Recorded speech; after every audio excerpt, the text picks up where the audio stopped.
കാശിനാഥൻ ഭാഗം 68. രചന അവതരണം ദിവ്യരാജ്. ഈ ചിത്രങ്ങൾ വിവിധ സൈറ്റുകളിലൂടെ അല്ലെങ്കിൽ മാധ്യമങ്ങളിലൂടെ പ്രചരിച്ചാലോ? നിന്റെ ഭാര്യ അതോടുകൂടി ഫേമസ് ആവും. അവളെ ഇങ്ങനെ ലോകത്തുള്ള സകലരും കണ്ടാസ്വദിക്കും. അത് വേണോ? ഭീഷണിയുടെ സ്വരമായിരുന്നു ക്രിസ്റ്റിയിൽ. ഞാൻ എന്താ വേണ്ടത്? മുന്നും പിന്നും നോക്കാതെ അവനത് ചോദിക്കുമ്പോൾ അമ്പരപ്പായിരുന്നു ക്രിസ്റ്റിക്ക്. ഒരു നിമിഷം തനിക്ക് നേരെ അവൻ കൈയുയർത്തുമെന്നോ, മൊബൈൽ ഫോൺ കൈക്കലാക്കാൻ ശ്രമിച്ച് ആ വീഡിയോസ് നശിപ്പിക്കാൻ ശ്രമിക്കുമോ എന്നൊക്കെ കരുതിയെടുത്ത് തന്നെ ഞെട്ടിച്ചുകൊണ്ടാണ് അവൻ ആ ചോദ്യം ചോദിച്ചത്. കാശിയുടെ മുഖത്തേക്ക് ഉറ്റുനോക്കി ക്രിസ്റ്റി ആകാംക്ഷയോടെ. നിസ്സഹായത മാത്രമായിരുന്നു കാശിയിൽ. പറയ്, ഞാൻ എന്താ വേണ്ടത്? എനിക്ക് ആ വീഡിയോസ് തിരികെ വേണം. എൻ്റെ വൈശുവിന് ഞാൻ കാരണം ഒരു നാണക്കേടുണ്ടാവാൻ പാടില്ല. ആരും എൻ്റെ പെണ്ണിനെ മോശമായി കാണാൻ പാടില്ല. എനിക്ക് ആ വീഡിയോസ് തിരികെ വേണം. ഞാൻ എന്താ ചെയ്യേണ്ടത്? വിറയോടെ തനിക്ക് മുന്നിൽ നിൽക്കുന്നവൻ്റെ നിസ്സഹായത ക്രിസ്റ്റിയെ ഉന്മത്തനാക്കി. തരാം, ആ വീഡിയോസ് നിനക്ക് തന്നെ തരാം. പകരം നിന്നെ എനിക്ക് വേണം. അന്നത്തെ പോലെ എതിർപ്പൊന്നും കൂടാതെ എൻ്റെ ആഗ്രഹം തീരുവോളം എനിക്ക് വഴങ്ങിത്തരണം. ആവേശത്തോടെ പറയുമ്പോൾ അവൻ്റെ മുഖം ഇരുണ്ടു താണു. പറയ്, സമ്മതമാണോ നിനക്ക്? അവൻ്റെ നെഞ്ചിലൂടെ ക്രിസ്റ്റി കൈയഴിക്കുമ്പോൾ ആ നിമിഷം അവന് വിശ്വസിക്കാൻ കഴിഞ്ഞില്ല ആഗ്രഹിച്ചത് ഇത്ര വേഗം നേടാനാവുമെന്ന്. ഒരു ബാർഗെയിനിങ്ങും കയ്യേറ്റവും ഒക്കെ പ്രതീക്ഷിച്ച ഇടത്ത് അതൊന്നും ഉണ്ടാവാതെ കാശി ഒക്കത്തിന് സമ്മതിച്ചതിലുള്ള അമ്പരപ്പായിരുന്നു അവനിൽ. അത്രമാത്രം അവളെ സ്നേഹിക്കുന്നത് കൊണ്ടാവുമോ ഇങ്ങനെ? മനസ്സിൽ ഓർത്തേയുള്ളൂ ക്രിസ്റ്റി. എനിക്ക് സമ്മതം.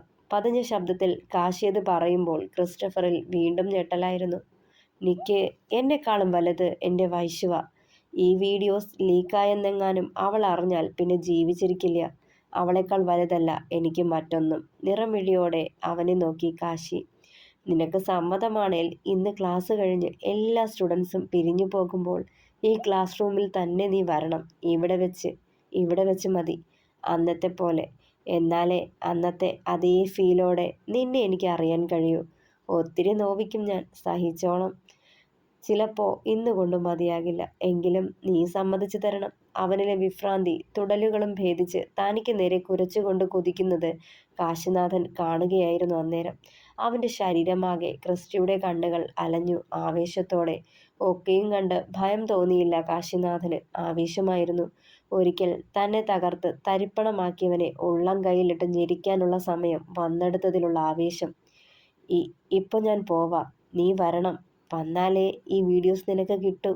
ഉന്മാദാവസ്ഥയിൽ എത്തിയ പോലെ തിടുക്കത്തിൽ പറഞ്ഞുകൊണ്ട് ആ റൂം വിട്ട് പുറത്തേക്കിറങ്ങി ക്രിസ്റ്റി. അവനിലെ ഭ്രാന്ത് അവൻ്റെ സ്വയബോധത്തെ കീഴ്പ്പെടുത്തുന്നത് ആ മുഖത്ത് കണ്ടതേ ഗൂഢമായൊരു പുഞ്ചിരി കാശിയുടെ ചുണ്ടുകളിലും വിരിഞ്ഞു വന്നു. താനും ഏറെ കാത്തിരുന്ന ആ നിമിഷങ്ങൾ തൻ്റെ അരികിലേക്ക് വരാൻ പോകുന്നതിൻ്റെ ആവേശത്തിലായിരുന്നു കാശിനാഥൻ. എക്സിബിഷന് വേണ്ട പ്രിപ്പറേഷൻസ് നടക്കുന്ന ഹാളിലേക്ക് തിരികെ ചെല്ലുമ്പോൾ ജോവിനും ശരത്തും കൂടി ബനിയൻ വെസ്റ്റും പശയും ഒക്കെ ഉപയോഗിച്ച് ബ്രെയിൻ ഉണ്ടാക്കുന്ന തിരക്കിലായിരുന്നു. നല്ലയാളാ കാശിയേട്ടാ നിങ്ങൾ. ഐഡിയയും പറഞ്ഞു തന്നിട്ട് നിങ്ങൾ അങ്ങ് പോയി. ഞങ്ങൾ പഠിച്ച പണി 18 നോക്കിയിട്ടും ഇതിന് ഷേപ്പ് കിട്ടുന്നില്ല. പരിഭവത്തോടെ പറയുമ്പോൾ മെല്ലെ അതിനെ പാകപ്പെടുത്തി ഷേപ്പ് വരുത്താൻ തുടങ്ങിയിരുന്നു കാശിനാഥൻ.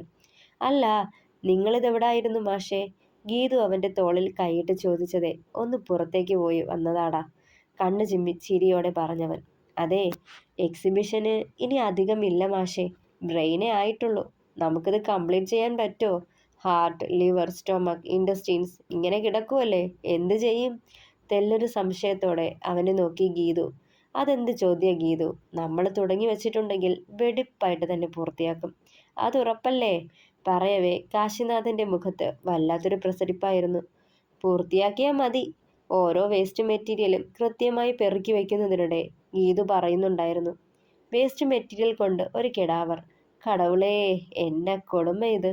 എന്തായാലും അഷ്റഫ് സാർ തന്നത് വലിയ പണിയായിപ്പോയി, ഗീതു പരിതപിച്ചു. ഇതൊക്കെ ഒരു സ്പോർട്സ്മാൻ സ്പിരിറ്റിൽ എടുക്കണ്ടേ ഗീതൂസേ? ജോബിൻ അവളുടെ തലയിൽ തട്ടിയത്. യെസ്, ലൈഫിൽ എന്ത് വെല്ലുവിളി വന്നാലും നേരിടാൻ നമ്മൾ പാകപ്പെടണം. അവിടെ തുടങ്ങും നമ്മുടെ വിജയം. നമ്മളെക്കൊണ്ട് കഴിയും എന്ന് മാത്രം മനസ്സിനെ പറഞ്ഞു പഠിപ്പിക്കുക. ഏത് പ്രതിസന്ധിയെയും കാൽ കീഴിൽ ഒതുക്കാനൊക്കും നമുക്ക്. പലതും തീരുമാനിച്ചുറപ്പിച്ച പോലെ പറഞ്ഞു കാശിനാഥൻ. വലിയ ഫിലോസഫിയിലാണല്ലോ കാശിയേട്ടോയ്. ശ്വേതയും ഹാജർ വെച്ചു. ഒരു ഫോറിൻ ബിയർ ബോട്ടിലിൽ നിർമ്മിച്ച ഹേർട്ടുമായി. അത് കൊള്ളാലോ ശ്വേത, നൈസ്. കാശി അവളെ അഭിനന്ദിച്ചു. താങ്കു. സംഭവം ഐഡിയ എൻ്റേതാണേലും എൻ്റെ അപ്പായിയും കൂടി ഹെൽപ്പ് ചെയ്തു, ചിരിയോടെ പറഞ്ഞവൾ. ചില്ല് കുപ്പിയിൽ ഉണ്ടാക്കിയതാണെങ്കിലും ഈ കിടാവറിനും ഒരു ഹൃദയമുണ്ട്. പക്ഷേ നമുക്കിടയിൽ ജീവിക്കുന്ന ചില യഥാർത്ഥ ശവങ്ങൾക്ക് ഹൃദയമില്ലാത്തത്. മറ്റുള്ളവരുടെ നോവും നൊമ്പരവും അറിയാതെ കുറെ അമർഷത്തോടെ പറഞ്ഞു നിർത്തുമ്പോൾ അവൻ്റെ നോട്ടം അപ്പുറത്തെ ഗ്രൂപ്പിലെ കുട്ടികൾക്കരികിൽ നിന്ന് തന്നെ ആസക്തിയോടെ നോക്കുന്ന ക്രിസ്റ്റഫറിലായിരുന്നു. ഇങ്ങേർക്കിന്ന് കാര്യമായിട്ട് എന്തോ പറ്റിയിട്ടുണ്ട്. മൊത്തത്തിൽ ഔട്ട് ഓഫ് സ്റ്റേഷൻ ആണല്ലോ. ജോവിയുടെ പറച്ചിലിന് ഒന്ന് ചിരിച്ചേ വിട്ടേയുള്ളൂ കാശി. ആ റൂമിലേക്ക് പലകുറി വന്ന് കറങ്ങിയടിച്ചു പോയ ക്രിസ്റ്റഫറിന്റെ കണ്ണുകൾ അപ്പോഴും കാശിനാഥനിൽ തന്നെയായിരുന്നു. വരാൻ പോകുന്ന നിമിഷങ്ങളെപ്പറ്റി യാതൊരു ഭയമോ പരവേശമോ കാട്ടാതെ വളരെ സാധാരണമായി ഇടപെടുന്ന അവനെ കാണെ ഉള്ളിൻ്റെ ഉള്ളിൽ എവിടെയോ ഒരു ഭയം രൂപപ്പെട്ടിരുന്നു. പക്ഷേ അപ്പോഴും അവനിലൂടെ വീണ്ടും അറിയാൻ പോകുന്ന ആ നിമിഷങ്ങൾ ഓർത്തതേ മനസ്സ് വീണ്ടും ഉന്മാദത്തിന് അടിമപ്പെട്ടു. ക്രിസ്റ്റഫറിന്റെ ലാസ്റ്റ് അവർ വരെയും എക്സിബിഷന്റെ പണിപ്പുരയിൽ തന്നെയായിരുന്നു എല്ലാവരും. ക്ലാസ് കഴിഞ്ഞതും ബാഗുകളും കയ്യിലെടുത്ത് എല്ലാവരും പുറത്തേക്കിറങ്ങി. കാശിനാഥൻ നേരെ ആ ഒഴിഞ്ഞ ക്ലാസ് റൂമിലേക്ക് ചെന്നിരുന്നു. ക്രിസ്റ്റഫർ പറഞ്ഞ സമയത്തിന് മുന്നേ. ചാരിയ വാതിൽ തള്ളി തുറന്ന് അകത്തേക്ക് കയറുമ്പോൾ ക്രിസ്റ്റഫർ കാണുന്നത് പഴയൊരു ഡെസ്കിൽ തലവെച്ച് ചെയറിലിരിക്കുന്ന കാശിയെയാണ്. വാതിൽ മെല്ലെ ചാരിയിട്ട് വശ്യമായ ചിരിയോടെ അവൻ അരികിലേക്ക് വരുമ്പോഴേക്കും ശബ്ദം കേട്ടെന്ന പോലെ കാശിനാഥൻ മെല്ലെ മുഖമുയർത്തി നോക്കി. വന്ന പാടെ വശ്യമായ ചിരിയോടെ അവൻ ഓപ്പോസിറ്റായി ഒരു ചെയറിട്ട് അയാളിരുന്നു. പരിഭ്രമത്തോടെ തന്നെ നോക്കുന്നവനിൽ തന്നെയായിരുന്നു ക്രിസ്റ്റഫറിന്റെ കണ്ണുകളും. നീ ഇത്ര വേഗം സമ്മതിക്കുമെന്ന് ഞാനൊട്ടും പ്രതീക്ഷിച്ചില്ല കാശിനാഥ. മെല്ലെ എഴുന്നേറ്റ് അവൻ അരികിലേക്ക് ചെല്ലുമ്പോൾ കൈമുഷ്ടി ചുരുട്ടിപ്പിടിച്ച് കോപം അടക്കി വയ്ക്കുകയായിരുന്നു കാശിനാഥൻ. തോളിലമർന്ന ക്രിസ്റ്റഫറിന്റെ കരങ്ങൾ വല്ലാത്ത ഭാവത്തിൽ ഒഴുകി താഴേക്കിറങ്ങാൻ തുടങ്ങിയിരുന്നു. മെല്ലെ അവനെ എഴുന്നേൽപ്പിച്ച് അവനിലേക്ക് ശരീരം അടുപ്പിക്കുമ്പോൾ വേഗം മാറിക്കളഞ്ഞു കാശി അറപ്പോടെ. കൂൾ കാശിനാഥൻ, നിന്നെ കണ്ടപ്പോഴേ എനിക്കെൻ്റെ നിയന്ത്രണം നഷ്ടപ്പെട്ടിരുന്നു. ഇത്ര നാളും കാത്തിരുന്നതല്ലേ. അവനെ നോക്കുമ്പോൾ അറപ്പോടെ മുഖം തിരിച്ചു നിൽപ്പായിരുന്നു കാശി. ഇങ്ങനെ മാറി നിൽക്കാനാണോ കാശിനാഥ? ഒക്കെയും നീ സമ്മതിച്ചതല്ലേ. നിനക്ക് നിന്റെ ഭാര്യയുടെ ആ വീഡിയോസ് വേണ്ടേ? ക്രിസ്റ്റഫറിന്റെ നേർത്ത ശബ്ദം കാതിൽ പതിക്കുമ്പോൾ ദേഹത്തോടെ പുഴുവരിച്ചിറങ്ങുന്ന പോലെ തോന്നി അവന്. ആ അറപ്പിൽ ദേഹത്തെ രോമങ്ങളെല്ലാം എഴുന്നേറ്റ് നിന്നു. ക്രിസ്റ്റഫറിന്റെ ചുണ്ടുകൾ അവന്റെ കഴുത്തിൽ പതിഞ്ഞതും വെറുപ്പാൽ മുഖം ചുളിച്ചു കാശിയുടെ. കൈമുഷ്ടി ചുരുട്ടിപ്പിടിച്ച് പല്ലിറുമിയവൻ. എനിക്ക് ആ വീഡിയോസ് വേണം. അതേ നിൽപ്പിൽ നിന്നുകൊണ്ട് എടുത്തടിച്ച പോലെ കാശി ആവശ്യപ്പെടുമ്പോൾ കാശിയുടെ തോളിലൂടെ താഴേക്ക് അരിച്ചിറങ്ങിയ ക്രിസ്റ്റിയുടെ കരങ്ങൾ നിശ്ചലമായി. തരാം, ഉറപ്പായും തരും. ആദ്യം എൻ്റെ ആവശ്യമൊന്ന് കഴിഞ്ഞോട്ടെ. അവനെ തിരിച്ചു നിർത്തി സ്വയം ചുണ്ടൊന്ന് നനച്ചുകൊണ്ട് തുറന്നിട്ടിരുന്ന ഷർട്ടിനിടയിലൂടെ കാണാവുന്ന അവൻ്റെ വിരിമാറിലേക്ക് കൊതിയോടെ നോക്കി നിന്നു ക്രിസ്റ്റഫർ. പോരാ, ആ വീഡിയോസ് തന്നാൽ മാത്രമേ തനിക്കെൻ്റെ ദേഹത്ത് തൊടാനാവൂ. അവൻ മുരണ്ടു. പെട്ടെന്നുള്ള അവൻ്റെ ആ ഭാവമാറ്റത്തിൽ ഒന്ന് വിരണ്ട പോലെ മുഖമുയർത്തി നോക്കി ക്രിസ്റ്റി. തരാം, പറഞ്ഞല്ലോ. അയാളൊന്ന് പരിങ്ങി. എനിക്ക് കാണണം ആ വീഡിയോയിൽ ഏത് സീനിലാ എൻ്റെ ഭാര്യയുടെ നഗ്നശരീരം പ്രദർശിപ്പിച്ചിരിക്കുന്നതെന്ന്. വല്ലാത്ത ഭാവത്തിൽ പറയുന്നതിനൊപ്പം വന്യമായ ചിരിയോടെ അവനെ നോക്കി കാശിനാഥൻ. ക്രിസ്റ്റഫറിന്റെ നെറ്റി ചുളിഞ്ഞ് കണ്ണുകൾ കുറുകി ആ നിമിഷം. നീ എന്താ കാശി അങ്ങനെ പറയുന്നേ? നീ കണ്ടതല്ലേ അവളുടെ മുറിവ് നീ ഡ്രസ് ചെയ്യുന്നത്? അന്നേരം അവരുടെ ശരീരം ഇനിയും കാണണോ നിനക്ക്? അത് മാത്രമല്ല, അതുപോലെ നിങ്ങളുടെ പ്രണയ നിമിഷങ്ങളും, അതും അവളിൽ നീ കാട്ടുന്ന കുസൃതികളും. പിന്നെ പറയാൻ തുടങ്ങിയതും ക്രിസ്റ്റിയെ പരിഹസിച്ചുകൊണ്ട് അട്ടഹാസത്തോടെ ചിരിച്ചു കാശിനാഥൻ. അമ്പര പകലാതെ ക്രിസ്റ്റി അവനെ തന്നെ നോക്കി. അത്രയുമേ കണ്ടുള്ളൂ? വേറെ വേറെ ടു ഹോട്ട് സീൻസ് ഒന്നും കണ്ടില്ല നീ? പരിഹാസത്തോടെ ചിരിച്ചുകൊണ്ട് തുടർന്നവൻ. ആണോടാ നീ? ഇത്ര വലിയ മണ്ടൻ? ആ വീഡിയോസ് കണ്ടിട്ട് പോലും നിനക്ക് മനസ്സിലായില്ലേ നിന്റെ ക്യാമറ എൻ്റെ നിയന്ത്രണത്തിലായിരുന്നെന്ന്? പുച്ഛത്തോടെയുള്ള കാശിയുടെ ആ പറച്ചിൽ കേട്ടതെ ഒന്ന് വിറച്ചു ക്രിസ്റ്റഫർ. തുറിച്ചവനെ നോക്കി നിന്നു. നീ എന്താ കരുതിയേ? ഒരു ബൊക്കയിൽ ക്യാമറയും വെച്ച് ഞങ്ങളറിയാതെ ഞങ്ങളുടെ ബെഡ്റൂമിൽ കൊണ്ടുവന്ന് വെച്ച് സീൻ പിടിക്കാമെന്നോ? പതിഞ്ഞ ശബ്ദത്തിൽ ശാന്തതയോടെ പറയാൻ തുടങ്ങി. നിന്നെപ്പോലൊരുത്തൻ കൊണ്ടുവന്ന ബൊക്കെ ബെഡ്റൂമിലൊക്കെ സൂക്ഷിക്കണമെങ്കിൽ ഞാൻ അത്രയ്ക്ക് മൂളയില്ലാത്തവനാണെന്ന് കരുതിയോടാ? മോനെ. കേട്ടാൽ അറയ്ക്കുന്ന തെറി അവനിൽ നിന്ന് കേട്ടതും പരിഭ്രമത്തോടെ അവനെ നോക്കി ക്രിസ്റ്റി.